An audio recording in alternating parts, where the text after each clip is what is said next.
Assalamualaikum warahmatullahi wabarakatuh.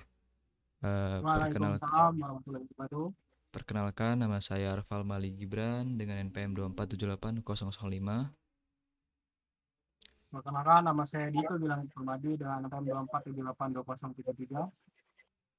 Perkenalkan nama saya Muhammad Isfa Alam dengan NPM 237584048. Oke, pada kesempatan kali ini kita akan presentasi dengan judul Dampak Teknologi Informasi terhadap Produktivitas dan Kualitas Hidup. Oke, mungkin selanjutnya akan dilanjutkan oleh rekan saya Dito. Baik. Yang pertama ini pendahuluan. Ada 3 poin. Yang pertama ini perkembangan AI membawa perubahan besar. Terus yang kedua, transformasi digital meningkatkan produktivitas. Yang ketiga, internet kuat dan sistem digital menjadi fondasi.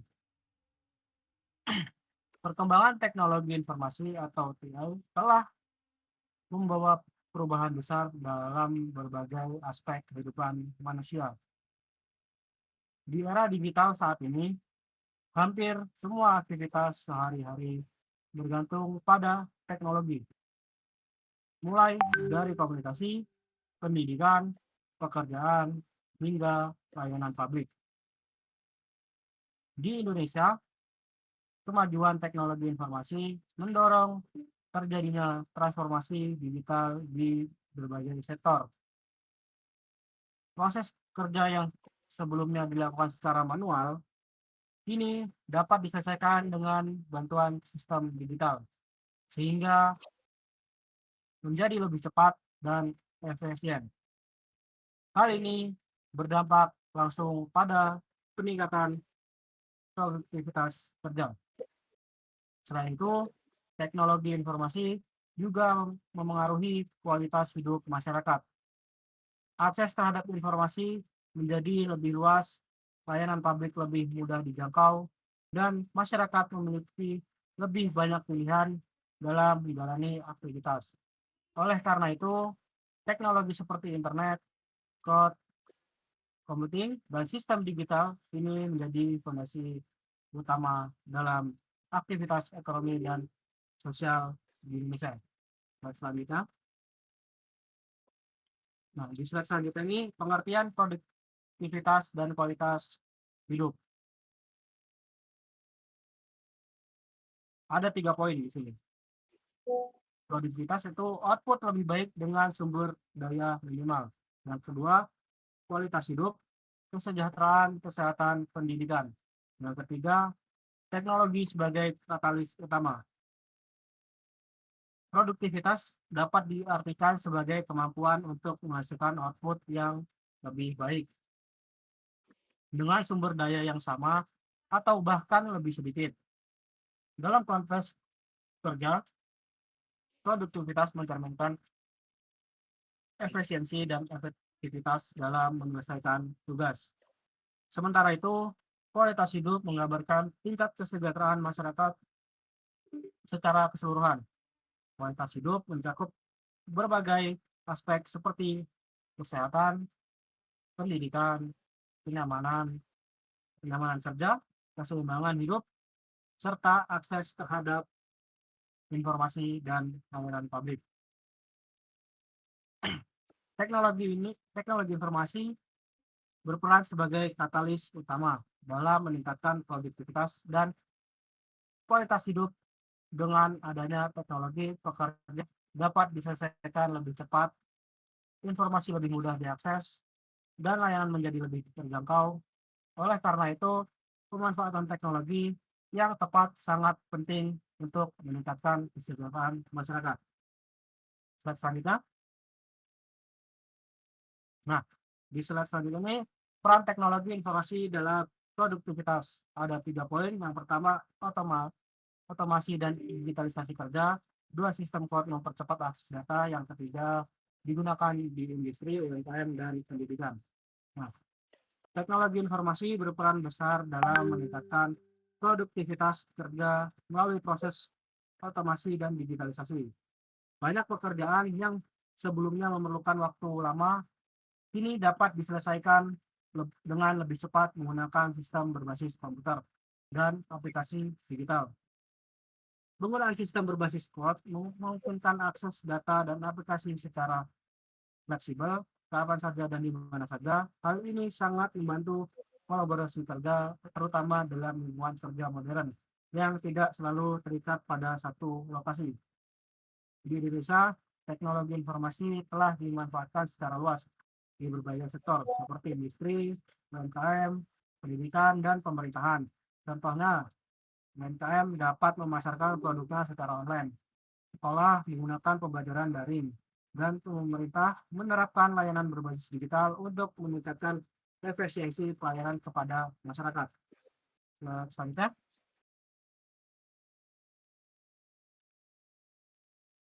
nah di slide selanjutnya ini teknologi rekayasa internet teori atau ada di 3 poin. Yang pertama itu membangun jaringan dan server, yang ketiga menjamin keamanan data, dan yang ketiga mendukung transformasi digital. Nah, teknologi rekayasa internet merupakan bidang yang berperan dalam membangun dan mengelola jaringan server serta sistem digital yang andal. Bidang ini menjadi tulang punggung dalam pemanfaatan teknologi informasi di era digital. TRI mendukung efisiensi kerja melalui pengelolaan jaringan yang stabil, keamanan data yang terjamin, serta layanan berbasis internet yang optimal. Tanpa infrastruktur jaringan yang baik, sistem digital tidak dapat berjalan dengan maksimal. Dalam konteks transformasi digital nasional, peran teknologi rekayasa internet sangat penting.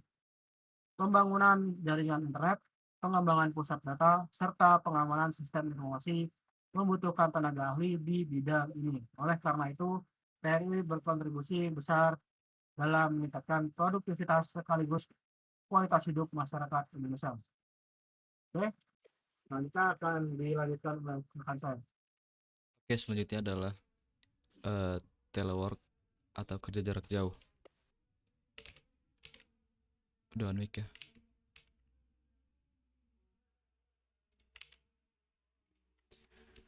Oke, di sini telework atau kerja jarak jauh.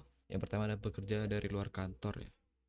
Jadi telework atau kerja jauh ini merupakan salah satu dampak paling nyata dari perkembangan teknologi informasi saat ini ya. Konsep ini tuh memungkinkan seseorang untuk bekerja dari luar kantor, seperti dari rumah, WFA, coworking space, atau bahkan dari daerah yang berbeda dengan lokasi perusahaan. Jadi hal ini bisa terjadi karena dukungan teknologi seperti internet, cloud computing, lalu ada aplikasi konferensi video dan sistem manajemen kerja digital. Lalu berkembang pasca pandemi, lalu juga ada fleksibilitas waktu dan biaya ya. Jadi fenomena telework berkembang saat pesat terutama setelah pandemi COVID-19 ya. Pandemi menjadi titik balik yang memaksa banyak organisasi beradaptasi dengan sistem kerja jarak jauh.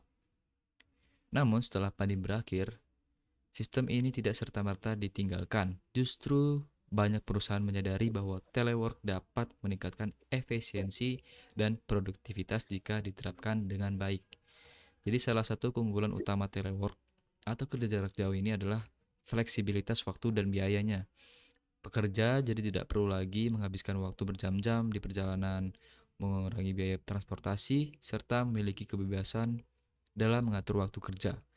Nah, dari sisi perusahaan, telework juga dapat menekan biaya operasional seperti sewa gedung dan konsumsi energi. Dengan demikian, telework menjadi bukti nyata bagaimana teknologi informasi mengubah pola kerja tradisional menjadi lebih modern dan adaptif. Oke, slide selanjutnya adalah dampak telework terhadap kualitas hidup. Ada waktu keluarga lebih banyak, mengurangi stres perjalanan, dan tantangan kelelahan digital. Jadi, telework memberikan dampak yang signifikan terhadap kualitas hidup pekerja. Salah satu dampak positif yang paling dirasakan adalah ini, yang pertama meningkatkan waktu keluarga menjadi lebih banyak ya. Bersama keluarga kita sering, lebih banyak waktunya.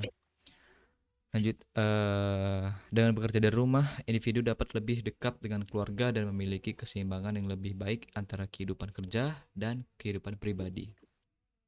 Selain itu, telework juga mampu mengurangi stres perjalanan.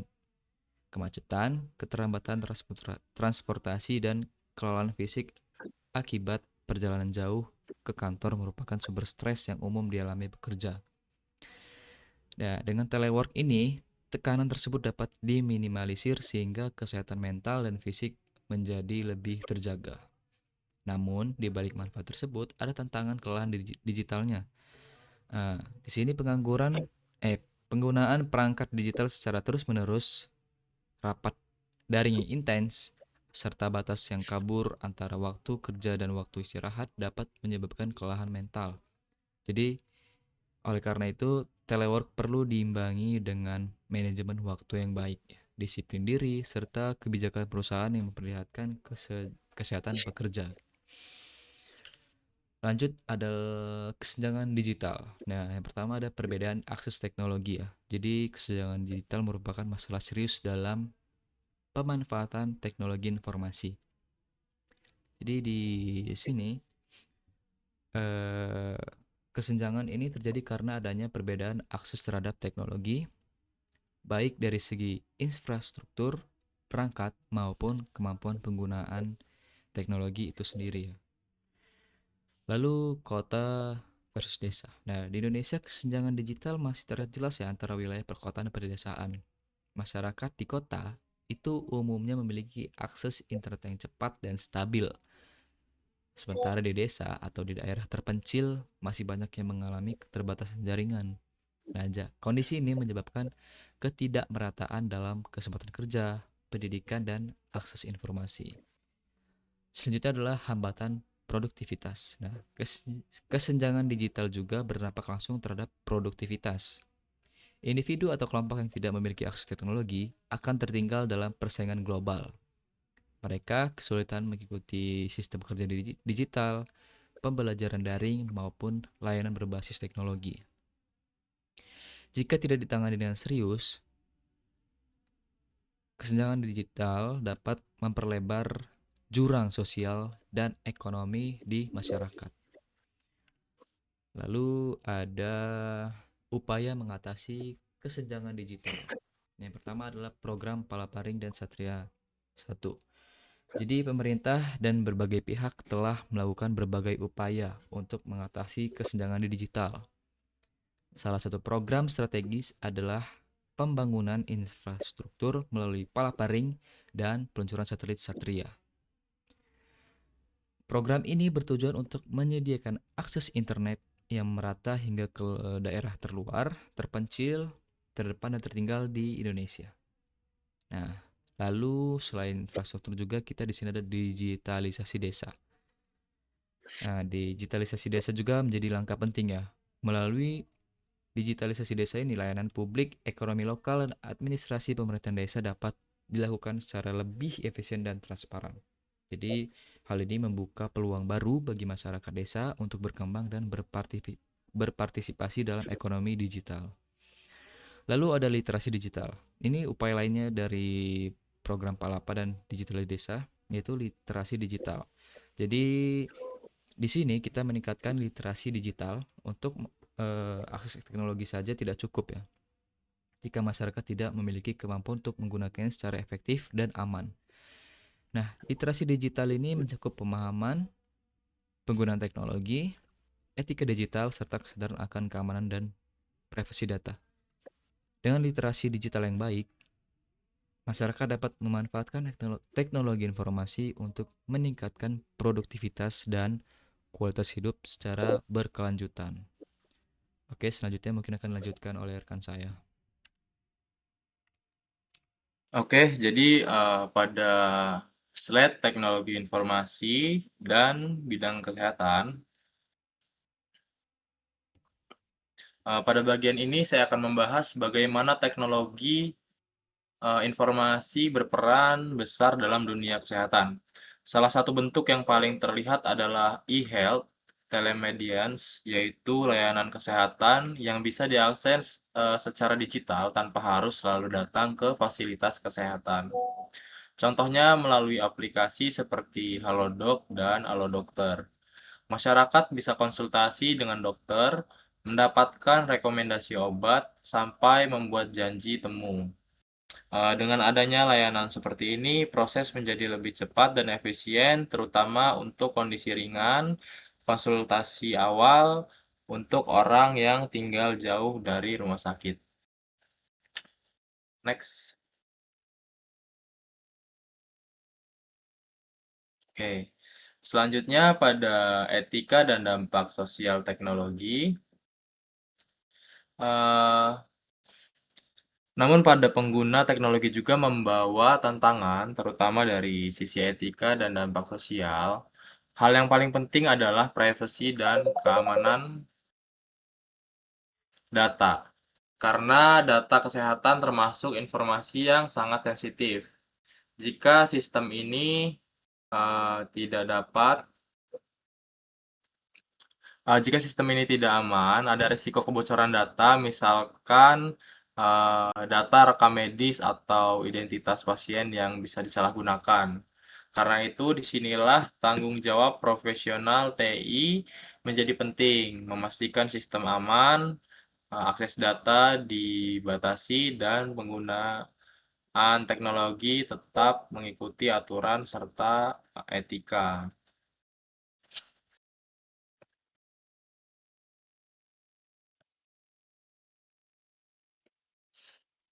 Selanjutnya, next, di studi kasus singkat. Jadi pada studi kasus singkat ini, eh,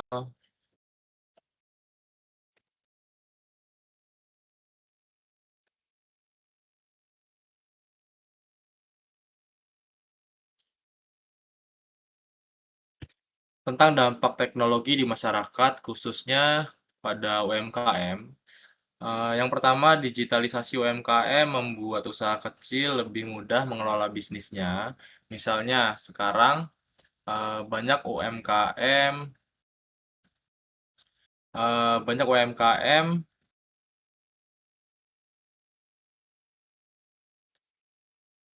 memakai aplikasi kasir atau pos untuk mencatat transaksi, menghitung keuntungan, mengelola stok, hingga membuat laporan penjual otomatis. Ini membantu pelaku usaha bekerja lebih rapi, mengurangi kesalahan pencatatan, dan lebih cepat mengambil keputusan bisnis. Lalu yang kedua, terdapat marketplace online. Dari sisi pemasaran, teknologi juga membantu UMKM melakukan promosi secara luas melalui media sosial dan konten digital dengan foto produk yang menarik, video pendek, atau bahkan live streaming. Pelaku usaha bisa membangun kepercayaan dan meningkatkan penjualan, bahkan promosi bisa ditargetkan ke calon pembeli tertentu, misalnya berdasarkan lokasi atau minat. Lalu yang ketiga, peningkatan literasi digital. Hadirnya marketplace online membuat UMKM bisa menjangkau pelanggan lebih luas. Tidak hanya sekitar tempat usaha, tetapi juga lintas kota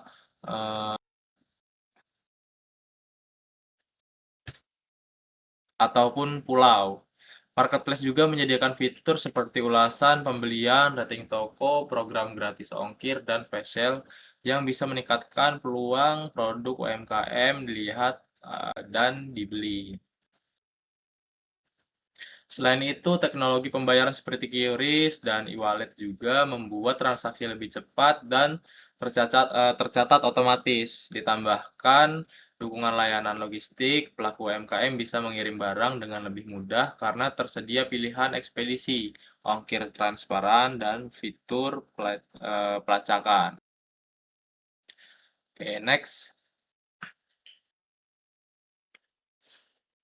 Sebagai kesimpulan, teknologi informasi terbukti meningkatkan produktivitas dan kualitas hidup. Di sektor kesehatan, layanan menjadi lebih cepat dan mudah diakses, misalnya konsultasi online, pencatatan rekam medis digital, hingga peningkatan jadwal obat. Sementara di sektor ekonomi, teknologi memperluas pasar UMKM, membuat transaksi lebih praktis, dan membantu usaha perkembangan dengan data yang lebih rapi. Namun manfaat ini harus dibarengi dengan dua hal penting. Yang pertama, pemerataan akses, karena tidak semua wilayah memiliki internet yang stabil atau perangkat yang memadai. Jika tidak merata, teknologi justru bisa memperlebar kesenjangan antara yang bisa akses teknologi dan yang tidak. Kalau yang kedua, kita perlu menerapkan etika digital, terutama terkait keamanan dan privasi data. Data pribadi, terutama data kesehatan, harus dikelola dengan baik, tidak disalahgunakan, dan hanya boleh diakses oleh pihak yang berwenang. Selain itu, masyarakat juga perlu waspada terhadap hoax, penipuan digital, dan penyalahgunaan informasi. Yang terakhir, profesional TI memiliki peran strategis, bukan hanya membuat aplikasi atau sistem, tapi juga memastikan sistem aman, mematuhi aturan, dan melindungi pengguna. Profesional TI juga berperan melakukan pengujian keamanan, audit sistem, serta merancang teknologi yang mudah digunakan dan inklusif. Dengan begitu, teknologi bisa benar-benar digunakan secara aman, bertanggung jawab, dan memberikan manfaat untuk semua. Mungkin itu yang dapat saya sampaikan, selebihnya saya kembalikan kepada moderator.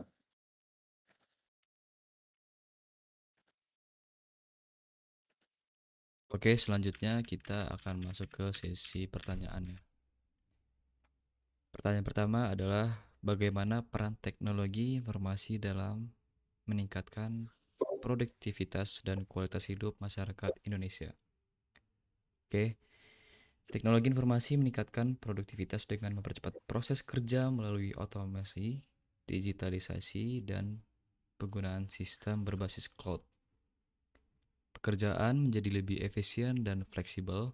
Selain itu, TI juga meningkatkan kualitas hidup dengan memudahkan akses terhadap informasi, pendidikan, layanan kesehatan, dan layanan publik.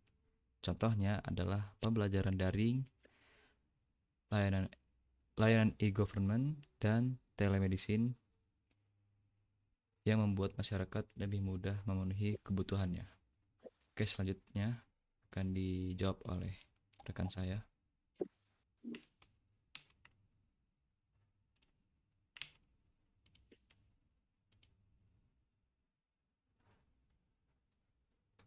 Oke, jadi pada pertanyaan pertama, bagaimana peran teknologi ya untuk meningkatkan produktivitas dan kualitas hidup?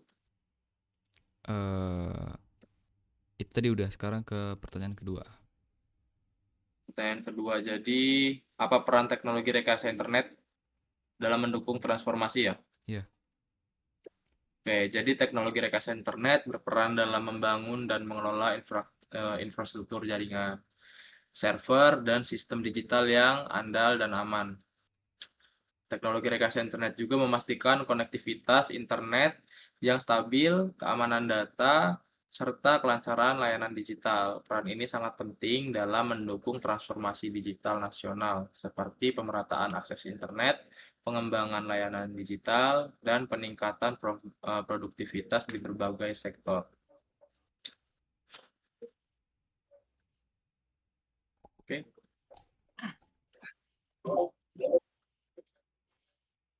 Ada suara? Nah, yang pertanyaan ketiga ini, apa dampak positif dan tantangan dari pemanfaatan teknologi informasi khususnya network dan digitalisasi UMKM? Nah, dampak positifnya adalah meningkatkan fleksibel kerja, menghemat biaya, perluas pasar, dan peningkatan keseimbangan hidup. Network memungkinkan bekerja dari mana saja, sedangkan digitalisasi UMKM membantu meningkatkan penjual dan jangkauan pasar. Namun, tantangannya meliputi kelelahan digital, batas kerja yang tidak jelas, kesenjangan digital, serta resiko keamanan data. Oleh karena itu, diperlukan literasi digital, etika penggunaan teknologi, dan pemerataan akses internet. Oh,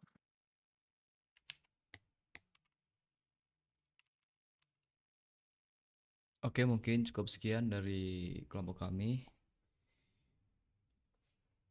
Kita telah mempresentasikan dampak teknologi informasi terhadap produktivitas dan kualitas hidup.